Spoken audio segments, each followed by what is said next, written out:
Kalau gubernur panggil engkau lari terbirit-birit, persiapan luar biasa ketemu gubernur. Tidak ada masalah, bagus juga. Hormat pemerintah toh. Tapi harusnya kalau Tuhan yang panggil, larimu lebih kencang. Kalau Tuhan yang panggil, persiapanmu lebih dahsyat. Sebab Yesus yang panggil Anda ini, yang berkata, marilah kepadaku, semua yang letih, lesu, dan berbeban berat, aku akan memberikan kelegaan kepadamu. Dia adalah penguasa dunia dan akhirat. Dia adalah Tuhan semua orang. Kisah Para Rasul 10 ayat 36. Itulah firman yang ia suruh sampaikan kepada orang-orang Israel, yaitu firman yang memberitakan damai sejahtera oleh Yesus Kristus yang adalah Tuhan dari semua orang. Saudara tahu siapa Yesus yang kita sembah? Dia Tuhan semua orang.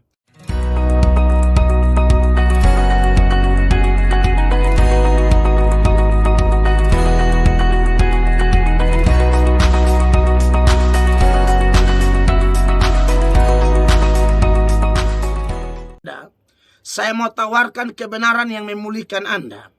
Anda terima, Anda dimerdekakan, Anda dipulihkan, Anda dibebaskan, Anda tercatat sebagai warga kerajaan sorga.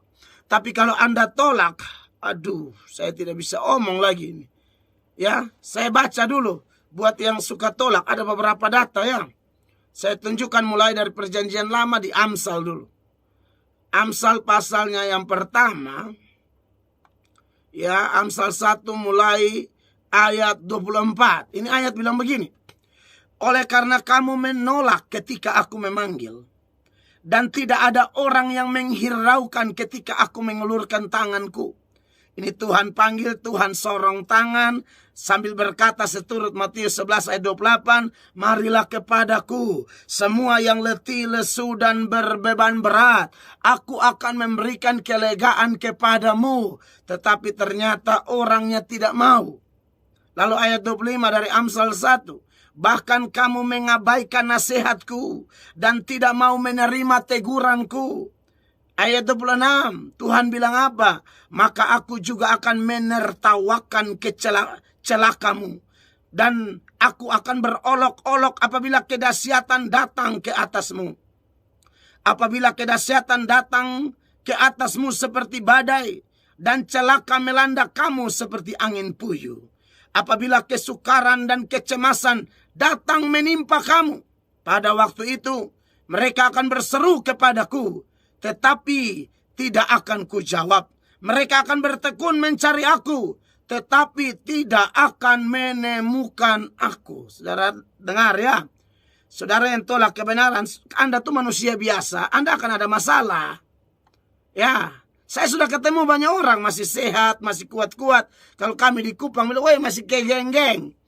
Mulai tumor kanan, iya toh, penyakit itu. Ada lagi yang sakit, pergi ke dokter, dokter periksa tidak tahu sakit apa. Tapi dianya menderita luar biasa. Nah sekarang lu mau lari di mana? Hah? Dokter aja tolak. Dukun ada dia pergi, bukan sembuh tambah parah. Sekarang kau mau lari kemana? Dokter angkat tangan, dukun bikin tambah parah, kau mau lari kemana? Ini sekalipun kau punya uang banyak, uangmu tidak bisa menolong engkau. Mau lari kemana? Coba saya tanya. Pasti Anda lari ke atas kan? Ya, sekurang ajar, sekurang-kurang ajarnya orang, tetap ujung-ujung Tuhan Yesus. Lari sedikit, cari Allah. Anda lihat ini orang. Jahat, kurang ajarnya luar biasa. Kami suruh bertobat tidak mau. Tunda-tunda, kadang-kadang olok khotbah pendeta. Mengejek-ngejek firman Allah. Bagian semua dek-deka mati. Nah, mau lari kemana? Oh? Mau menuju mana? Kalau bukan menuju Tuhan. Tapi persoalannya Tuhan tidak mau. Ya. Tuhan tidak mau dengar. Ayat 28, makanya saya bilang, saudara yang tolak, dikasih kesempatan tolak, dipanggil tolak, dinasihatin, engkau abaikan itu semua. Ayat 28 dari Amsal pasal 1, pada waktu itu mereka akan berseru kepadaku, tetapi tidak akan kujawab. Mereka akan bertekun mencari aku, tetapi tidak akan menemukan aku. Kenapa? Oleh karena mereka benci kepada pengetahuan dan tidak memilih takut akan Tuhan. 30, tidak mau menerima nasihatku, tetapi menolak segala teguranku. Ayat 31, maka mereka akan memakan buah perbuatan mereka dan menjadi kenyang oleh rencana mereka. Bapak Ibu, orang-orang muda, semua yang sudah cukup mengerti dengan kata-kata saya, berapapun usiamu, jangan coba-coba tolak firman Allah. Lu habis. Lebih baik terima sekalipun dunia benci kita, tapi kita sudah ada di area atau sistem yang dikuasai oleh Roh Kudus. Aman tuh. Dunia mau hantam kita ke apa ke, mau benci, mau maki, mau sindir, mau sumpah serapah sama kita. Saudaraku, mereka tidak bisa menggoncangkan damai sejahtera, sukacita, kebahagiaan yang sudah Allah taruh di dalam hati kita. Karena yang Allah taruh bukan cuma damai atau bahagia, tapi Roh Kudus. Roh Kudus itu menghasilkan buah roh, manifestasinya itu lengkap. Tapi kalau orang tolak, selesai. Orang terima, ya, manifestasi buah roh itu lengkap di dalam diri Anda dan saya. Iya kan? Makanya Galatia 5 itu, ini anak sekolah minggu aja paling hafal ini ya. Manifestasi dari buah roh. Tetapi buah roh ialah kasih, sukacita, damai sejahtera, kesabaran, kemurahan, kebaikan, kesetiaan, kelemah lembutan, penguasaan diri. Tidak ada hukum yang menentang hal-hal itu. Haleluya. Bapak Ibu jemaat yang saya kasih dalam nama Tuhan Yesus, yang sudah bertobat, ingat, tambah cinta Tuhan. Yang sudah buat keputusan ikut Tuhan, semakin ikut Tuhan. Dan yang belum, tadi ayat 1, ayat di Amsal pasal 1 ayat 24 sampai 31 itu sangat keras buat kita ya. Tapi kalau Anda rasa belum cukup, saya tambah deh. Ya kan? Saya tambah supaya jelas. Ini saya tidak khotbah firman yang lain, saya khotbah firmannya Tuhan. Dan prinsip penafsiran Alkitab itu adalah Alkitab menafsirkan Alkitab. Anda lihat, kita bahas dari Yohanes, tapi nyambung sama Filipi, Efesus, nyambung sama Yakobus, nyambung sama Matius, nyambung sama Amsal, nyambung sama Zakaria. Kenapa? Karena Alkitab menafsirkan Alkitab. Obaja mendukung Titus, ya, Matius mendukung Kejadian, Keluaran mendukung Wahyu, dan semua tidak mungkin bertentangan. Itulah firman Allah yang hidup. Makanya orang yang tidak baca Alkitab, Anda rugi besar. Yesus bilang kamu tidak hidup dari roti saja, kami hidup dari firman Allah. Kalau satu hari kita bisa makan segala macam untuk kebutuhan jasmani, kita bisa 3 kali, 4 kali. Sujagong bosele, jagong katemak lagi, dia tambah lagi dengan jagon titi lagi. Aduh, semua. Iya kan? Ya, sabantar McDonald's, sabantar KFC, sabantar nasi babi, sabantar ikan bakar, sabantar, aduh macam-macam. Saudara, satu hari bisa makan sekian kali untuk kebutuhan jasmani, maka tolong kasih makan itu roh dulu. Kasih makan itu jiwa dulu. Kasih makannya pakai apa? Firman Allah, doa. Dengar firman, iman bertumbuh dari pendengaran firman dan firman Kristus yang kita dengar. Tapi itu yang saya bilang, saya mau tambah dulu. Ada yang tolak, itu yang saya tidak. Saya pikir-pikir ini manusia nih, dia pikir dia hebat. Engkau tidak hebat, kawan. Engkau tidak hebat, engkau rapuh. Engkau manusia biasa. Kan saya sudah kasih ingat dulu, toh sebelum ada coronavirus, dulu ada flu babi kan. Yang flu babi yang mati orang, dan flu burung tuh. Yang flu burung yang mati orang. Manusia ini rapuh, tidak ada yang hebat. Ya, makanya kalau masih sehat, masih kuat, pakai melayani Allah. Supaya nanti kalau meninggal pun aman. Ya. Hidup ini adalah kesempatan, itu lagu bilang. Ya, hidup kesempatan apa? Melayani Tuhan. Bila tiba saatnya nanti aku tak berdaya lagi, aku sudah jadi berkat. Itu lagu benar sekali. Ini masih kuat-kuat saudara main kartu dari pagi sampai malam, malam sampai pagi. Kas habis darah, sabantar karena penyakit. Masih kuat-kuat lu dalam rasa. 40, 50, lu cek. Nanti lu jadi salah satu daftar orang yang kemo.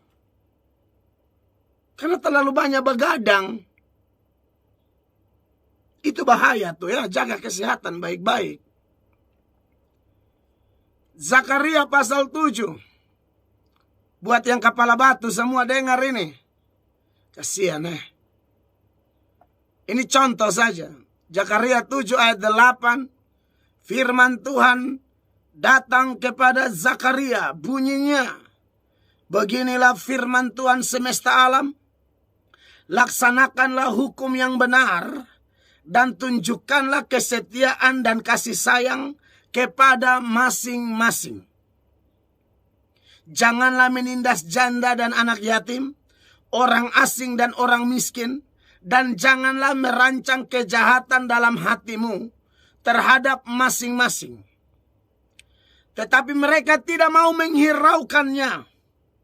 Dilintangkannya bahunya untuk melawan, dan ditulikannya telinganya supaya jangan mendengar. Saudara lihat, ini orang sengaja bikin tuli diri. Ya, dilintangkan bahunya untuk melawan, tidak mempedulikan, tidak menghiraukan kebenaran. Ditulikannya telinganya supaya jangan mendengar. Ayat 12.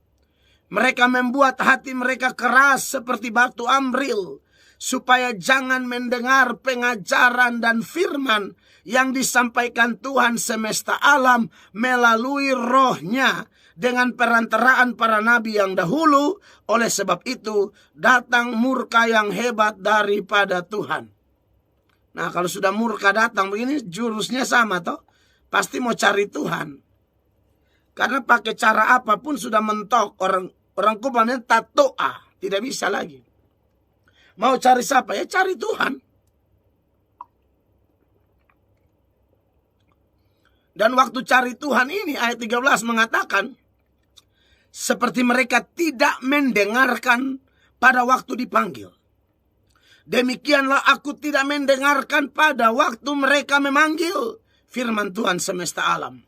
Saudara, saya sedang panggil saudara ini. Jangan lihat mail atoknya. Kalau lihat mail atoknya ya saudara pasti agak lihat kulit luar, saudara bisa tidak senang gitu loh. Tapi masalahnya yang panggil saudara ini Tuhan. Saya cuma alatnya Tuhan yang panggil bapak, ibu, kakak, adik, saudara, om, tante, to'o, teo, ina, ama, tulang, nan tulang, segala macam ya. NCQ, segala macam. Saudara, ini saya sedang panggil nih, Jiku. Nah, itu istilah orang Cina tuh ya. Jiku, Q, MP, NC, Ako, To'o, Teo, Ina, Ama, mari bertobat.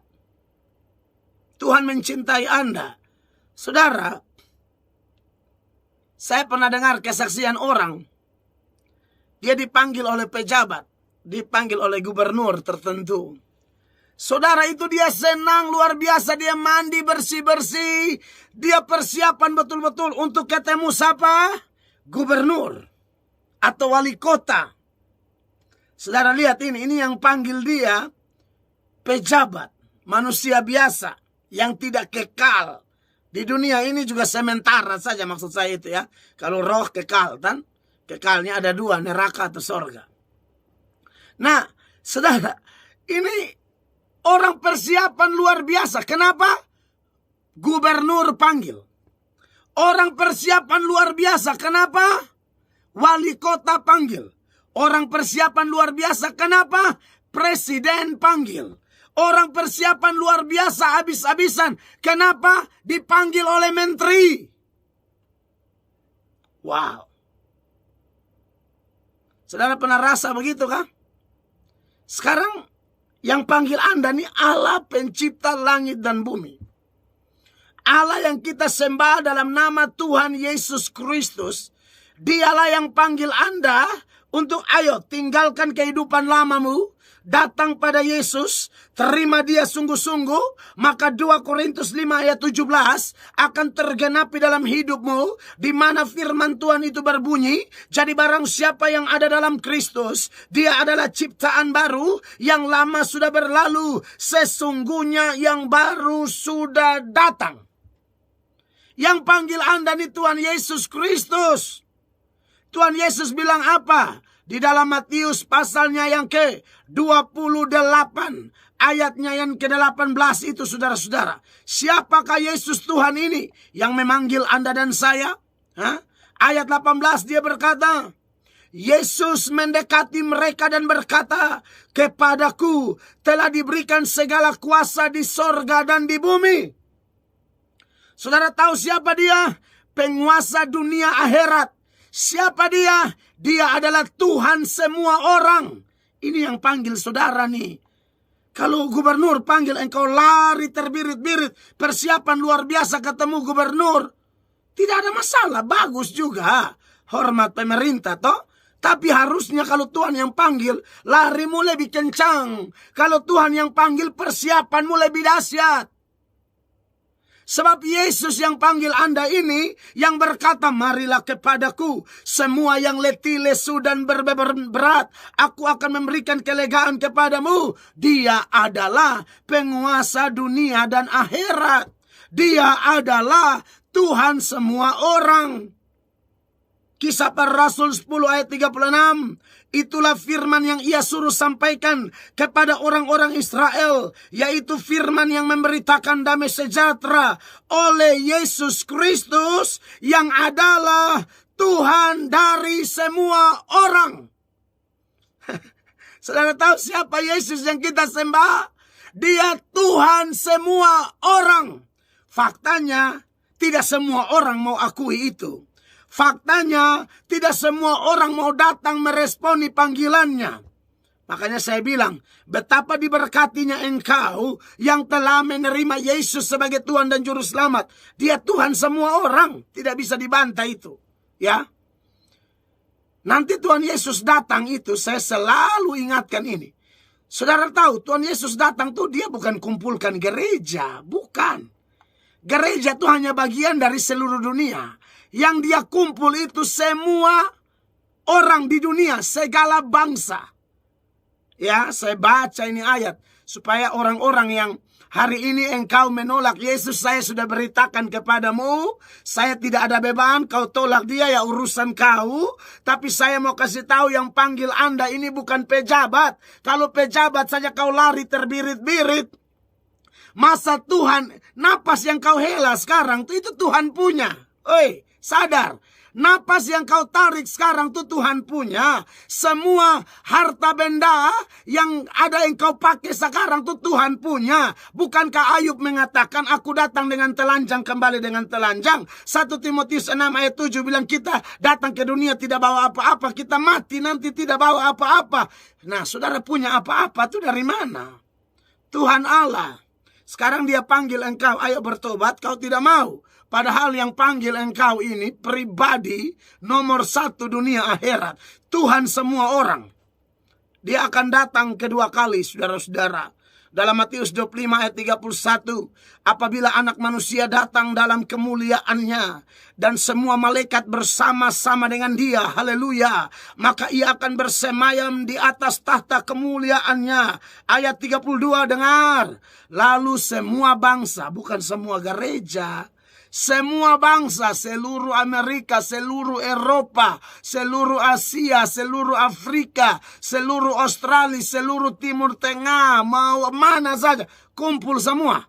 Lalu semua bangsa akan dikumpulkan di hadapannya. Dan ia akan memisahkan mereka seorang daripada seorang. Sama seperti gembala memisahkan domba dari kambing. Saya harap Anda bukan kambing pada waktu Yesus kembali. Biarlah kita domba-dombanya. Saudara-saudara yang diberkati oleh Tuhan Yesus Kristus. Ya ini kelihatan si Ningsi tidak datang, jadi saya khotbah saja ya. Tanya jawab simpan sementara ya. Saya khotbah biar lama-lama tidak apa-apalah. Saya senang melakukannya. Nah, saudara-saudara yang diberkati oleh Tuhan Yesus Kristus, bagaimana engkau mau tolak Tuhan Yesus kah? Waduh. Saya akan tetap memberitakan ini, apalagi live begini lagi. 1000-an orang nonton, ini paling bagus nih. Lalu teman-teman yang nonton ini sebarkan. Biar orang yang tolak-tolak Yesus itu, mereka dengar berita ini. Ya, karena kalau mereka tidak dengar ini, atau kita tidak memperdengarkan ini kepada mereka, Alkitab bilang nanti mereka mati, Tuhan tuntut nyawanya dari kita. Saudara masih ingat itu ayat kah?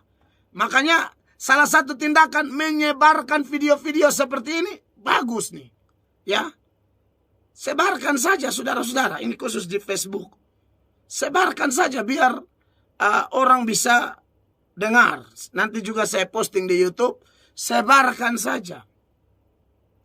Supaya orang tahu. Karena kalau Tuhan bilang dalam Yeskiel itu ya, jangan lupa itu ayat. Yeskiel 33. Mulai ayatnya yang ke-7. Itu ayat bilang apa di sana? Dan engkau anak manusia, aku menetapkan engkau menjadi penjaga bagi kaum Israel. Bila mana engkau mendengar suatu firman daripadaku, peringatkanlah mereka demi namaku. Kalau aku berfirman kepada orang jahat, hai orang jahat, engkau pasti mati. Dan engkau, maksudnya hamba Tuhan, tidak berkata apa-apa untuk memperingatkan orang jahat itu supaya bertobat dari hidupnya, orang jahat itu akan mati dalam kesalahannya. Tetapi aku akan menuntut pertanggungan jawab atas nyawanya daripadamu. 9.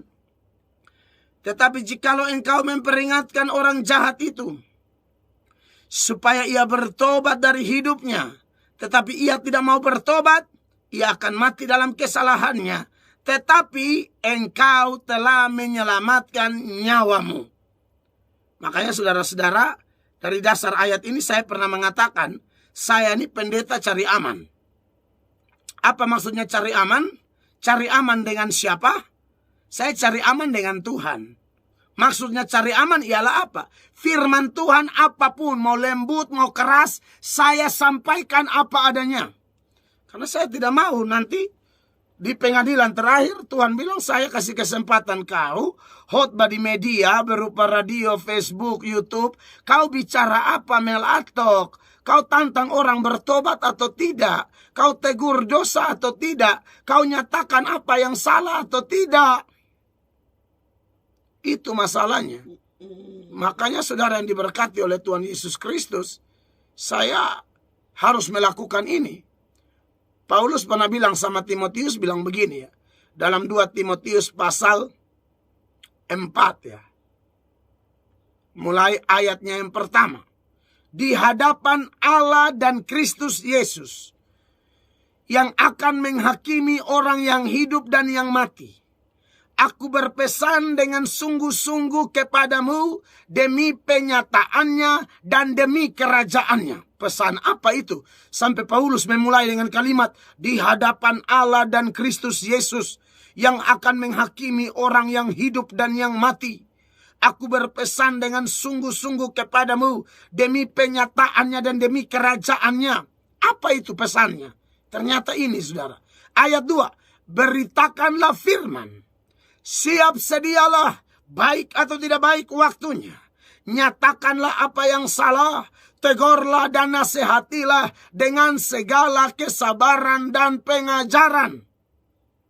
Jadi ternyata di hadapan Allah yang Maha Kuasa itu, Paulus ingatkan Timotius, beritakan firman sungguh-sungguh. Kenapa? Apa sebabnya? Karena akan datang waktunya orang tidak dapat lagi menerima ajaran sehat. Tapi mereka akan mengumpulkan guru-guru menurut kehendaknya untuk memuaskan keinginan telinganya. Mereka akan memalingkan telinganya dari kebenaran dan membukanya bagi dongeng. 5. Tetapi kuasailah dirimu dalam segala hal. Sabarlah menderita. Lakukanlah pekerjaan pemberita Injil. Dan tunaikanlah tugas pelayanan. Jadi saudara-saudara yang diberkati oleh Tuhan Yesus. Sebagai hamba Tuhan Yesus, saya